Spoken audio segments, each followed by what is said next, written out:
Ano kaya ang mangyayari kung kidnapin din natin sila pagdating ng panahon para mapaalis sa Pilipinas at mapakulong at mahatulan ng mga dayuhan? Enzo Recto, kalaban ang katiwalian at kasinungalingan, kakampi sa katotohanan at kabutihan. Roque, balak raw kidnapin ang ating presidente. Anyway, pabiro lang naman ang kanyang sinabi dito. Pero dito sa kanyang mga ginagawa ngayon, tila mahihirapan niyang makuha ang inaasam-asam niyang asilum dyan sa The Netherlands dahil po mga kabunyog. Sa patuloy nitong pag-iinganyo na mag-alsa na sa ating gobyerno, hindi malayong makakasuhan ito ng treason or pagtataksil sa ating bansa. At sa tingin nito makakatanggap siya ng asilum dyan sa The Netherlands. Parang hindi, dahil hindi kokopop ang The Netherlands ng isang kriminal tulad nitong si Roque. Gabi po sa inyong lahat. At unang-una po, maraming salamat po. Dahil bagamat isang buwan lang nakalipas, fresh na fresh pa rin po ang sakit ng ating mga damdamin sa ginawa nila sa mahal nating dating Presidente Rodrigo Roa Duterte. Kung nanonood po kayo dun sa aking mga vlog, ang sabi ko, tumatamis ata ang mangga. Dahil nakita naman natin kung anong nangyari sa Senado. Nadidetalye na kung paano nila pinagplanuhan taon ng binilang para makidnap at mawala bilang tinik sa kanilang mga plano na magkaroon na naman ng Marcos forever. Sabi nila, wag daw ako magpolitikal. Magdadasal na lang ako mamaya. Mabawi. Politikal na sasabihin. Pero hindi po dapat maghupa ang sakit ng ating mga loob. Dahil ang ginawa po nila, hindi lang po nila kinidnap ang pinakamahal na presidente sa kasaysayan ng ating bayan. Linabag po nila ang soberenya ng ating bayan. Linabag po nila ang jurisdiksyon ng ating mga hukuman. Binawaliwala nila ang pagiging malayang bansa natin. Binaliwala nila ang tinatawag natin na rule of law. Ano kaya ang mangyayari kung kidnapin din natin sila pagdating ng panahon para mapaalis sa Pilipinas at mapakulong at mahatulan ng mga dayuhan? Golden rule lang po yan. Minsan na silang napalayas sa inang bayan natin. Ngayon, ang ginanti nila, pinalayas din nila ang ating pinakamamahal na Rodrigo Roa Duterte. Ang pagkakaiba, nang pinalayas sila sa Pilipinas, kinasuklaman sila, sinusuka sila. Samantalang ang Presidente Duterte, hanggang ngayon, iniiyakan ng marami dahil naririto ngayon sa isang dayuhang lugar. Hinuhusgahan ng mga dayuhan na alam natin na pinakaayaw mangyari ng ating mahal na presidente. Huwag po tayong makakalimot. Huwag tayong magpatawad. Dahil yan po talaga ang ating pagkakamali. Nung minsan, nagpatawad tayo, walang nakulong sa kanila, sa kabila ng pagnanakaw, sa kabila ng pagpapatay, sa kabila ng paglalabag ng karapatang pantao. Ang nangyari, dahil tayo ay nagpatawad, umulit ang kasaysayan, mas mabangis pa. Dahil alam nyo naman po na ngayon, sa ilalim ng administrasyon ng Marcos Jr., pinakamatinding kahirapan sa Pilipinas. Lantaran ang kriminalidad. Nawala ang kapayapaan sa ating mga komunidad. Lumakas ang mga teroristang komunista, CPP, NPA. Kapit-bisig pa ngayon ng Kongreso. Nawala ang ating kalayaan ng malayang pananalita. Lumakas ang droga. Ang mga vloggers. At kinokontempt ang mga gaya ni Harry Roque. Sabi nila, ako daw ay magpapabagsak ng gobyerno. Umanhin niyo po. Dahil kung kaya ko lang gawin yan, ginawa ko na po yan. Yes. Dahil hindi na po natin maatim ang paghihirap ng sambayanan sa ilalim ng Marcos Jr. Tama. Patuwarin niyo po ako na hindi ko nagawa ng pabagsakin ng gobyernong yan. Dahil ako po ay nag-iisa lamang, walang armas, ordinaryong mamamayan. Pero darating po ang panahon, magsasama-sama muli ang mga Pilipino, iparirinig ang boses sa buong mundo, isusuka na naman ang hindi marunong magsilbi sa inang bayan. Ang tanong ko, kayo dyan sa Pilipinas, hanggang kailan kayo mag-aantay? Hanggang kailan kayo magpapasensya? Hanggang kailan kayo magbibingi-bingihan? Hanggang kailan kayo magbubulag-bulagan? Nasaan ang hukbong sandatahan? Nasa saligang batas, kayo ang protektor. Hindi pa ba kinakailangan ng proteksyon ng taong bayan ngayon?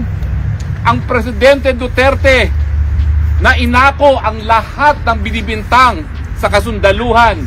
Dahilan kuya kung bakit siya ngayon nakakulong. Pinakulong sa dayuhang bayan. Hindi ba kinakailangan ni Presidente Duterte ng inyong mga proteksyon, mga kasundaluhan at kapulisan? Hanggang kailan tayo mananahimik? Hanggang wala ng Pilipinas? Wala ng pera. Ang nagbubuhay na lang po sa Pilipinas, kayong mga OFW, dahil sa inyong mga padala, sa inyong mga mahal sa buhay. Wala na pong industriya. Ang yumayaman, mga cronies na lang ni Marcos Jr. Tama. Tama. Hanggang kailan tayo mananahimik? Ngayon na. Dapat magka-unit. Kaya nga po ang aking pakiusap, kayong mga naririto sa Europa, bukas po ang inyong mga mata kung anong dapat na ginagawa ng gobyerno. Dito po sa Europa, libre ang gamot, libre ang paggamot. Sinulong na po natin ang batas na yan dahil yan ay naranasan ko na nung ako estudyante sa Inglaterra. Anong ginawa nila? Kinukurakot po nila ang salapi na nakalaan para sa mahihirap na kababayan natin. Sinulong po natin ang batas yan dahil nais nating maramdaman kung ano ang karanasan dito ng mga Pilipino sa Europe na walang namamatay dahil lamang sa kahirapan. Anong ginawa nila? Linamon nila ang salapi na nakalaan para sa kalusugan ng ating mga kababayan. Muli, hanggang kailan tayo magtsatsaga? Hanggang kailan tayo mananahimik? Ngayon na. Mag-aantay pa ba tayo ng marami pang digong ang kanilang ipapakidnap at ipakukulong sa mga dayuhang lugar? Kailan tayo magkakaisa? At yan po ang pakiusap ko sa inyong mga Pilipino naririto. Kayo ang dapat magdala ng mabuting balita na posible na ang gobyerno manilbihan sa taong bayan, na posible ang buwis na galing sa ating pawis at sa hirap po pwedeng magbigay ng libreng gamot at paggamot, libreng edukasyon at hindi napupunta sa mga bulsa ng mga kurakot ng mga buhaya. Kanina lang po, may hinatid ako sa airport na aking pinsan. Meron daw congressman na mimili ng 2 bahay sa Vancouver dahil ang dami raw perang binigay ni Tambaluslos kapalit ng impeachment ni BP Sara. Kayong mga congressman, wala na ba kayong mga konsyensya? Wala na. Paano nyo pinapakain sa inyong mga anak ang salapi na galing sa nakaw? Ngayon na, pababain si BBM. Paano nyo nasisitmura na ang nakalaan para sa pinakamahirap, pinambibili nyo ng bahay sa Vancouver? Wala na talaga silang mga hiya. Walang build sa Pilipinas. Again, ang tanong, Pilipino, hanggang kailan kayo mananahimik? Ngayon na kumilo. Tama po na lahat tayo aktibo sa social media. Tumaas po ang balahibo ko nang umabot ng 270 million ang aking viewers sa Facebook. Ang Sabi ko, sa God galing bless yun, po. 110 million Pilipinos lang. Baka naman pati sa viewers, merong dagdag bawa. Dami Pero talagang naisip Pilipino. ko, marami sa atin ang nag-iisip na sapat na yung kanilang boses sa internet. Tama po yan na magsalita tayo sa internet dahil yan ay binigay, teknolohiya na binigay ng Panginoon para marinig ang ating boses. Pero hindi po yan sapat. Kinakailangan lumabas pa rin, Yes, spread the truth. makiisa at magsumigaw sabay-sabay. Tama na, sobra na. Palitan na. Sa mga darating na araw, titindi pa po ang pagigipit na gagawin nila sa akin. Tagaan nyo po yan sa bato. Lalong-lalo na binigyan nila ako ng dangal nang ako'y pagbintangan na ako daw ang nagkalat ng pulboronic video. Sana nga po, pwede kong tanggapin yung dangal na yan. Dahil ang pulboronic video po ang nagbigay patunay sa matagal nang sinasabi ni Tatay Digong na matagal na niyang alam na gumagamit ng pinagbabawal na droga ang Marcos Jr. Pero ano po nangyari sa pulboronic Ikaw pala video? kasi nag-react siya. Wala lang. Alam namin, gumagamit siya. Wala lang. Hinayaan pa rin nating manatili sa pwesto ang taong wala sa tamang pag-iisip. Nagtataka pa ba kayo kung bakit ginawa niya ito kay Tatay Digong? Dahil ito'y impluwensya ng pinagbabawal na gamot. Sinong nasa tamang pag-iisip ang magbibigay ng kapwa Pilipino para husgahan ng mga dayuhan para sa mga krimen na nangyari sa Pilipinas? Normal na Yung sila. pulboronic video po ang talagang nagpaniwala sa marami sa atin na wala siya sa tamang pag-iisip. Pero anong nangyari? Wala lang. Siguro nga, bangag siya. Wala lang. Tinanggap. Wala na ang kaluluwa. Bakit siya tinatanggap ng presidente na may kapangyarihan na kaladkarin tayo sa gera na wala naman tayo kinalaman? Ay wala sa tamang pag-iisip. Ay, winawarningan ako. Tumahimik na raw ako. Maraming salamat po. Nais ko pong batiin ang kapulisan ng mga taga-Holland. Hello! Hello! Kita kayong tatlo na yun, ba't sila nadamay? Pwede na naman ako magsisigaw dito. Video naman. Pero anyway, dito po ako magtatagal. Kasi baka mamaya, hindi na tayo payagan dito. Pero ang tanong ko po, lalong-lalo na doon sa mga nasa Pilipinas, hanggang kailan kayo magtataga? 3 taon na lang! Kaya 3 taon na lang! Antay ng 3 taon! Ayun ang pinaka-proper! Meron pa tayong Pilipinas! Pinangalan Sa 3 taon! Wala nang pera. Mag-aantay pa ba tayo?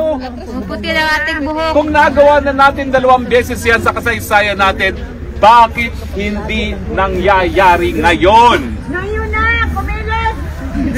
Pwede din! Wala pong krimen akong sinasabi dahil nakasaad sa saligang batas na ang people power ay kabahagi ng ating kasaysayan. Tama! So, ibalik ulit. Kami po sumusunod sa batas. Ang nais po namin, mapapayapang paraan, bagat alaman po namin na ang sagot ng gobyerno hindi na po dinadaan sa mapapayapang paraan.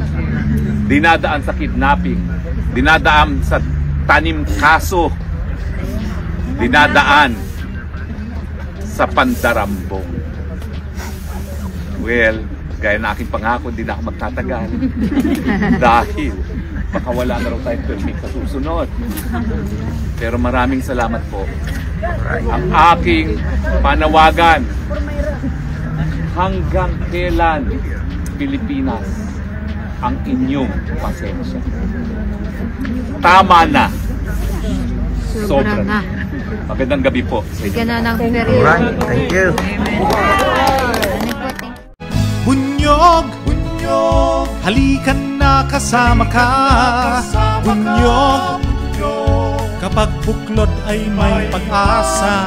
Luzon, Visayas, Mindanao, isa ang pananaw. Sa bagong Pilipinas ang bunyog isisigaw. Bunyog,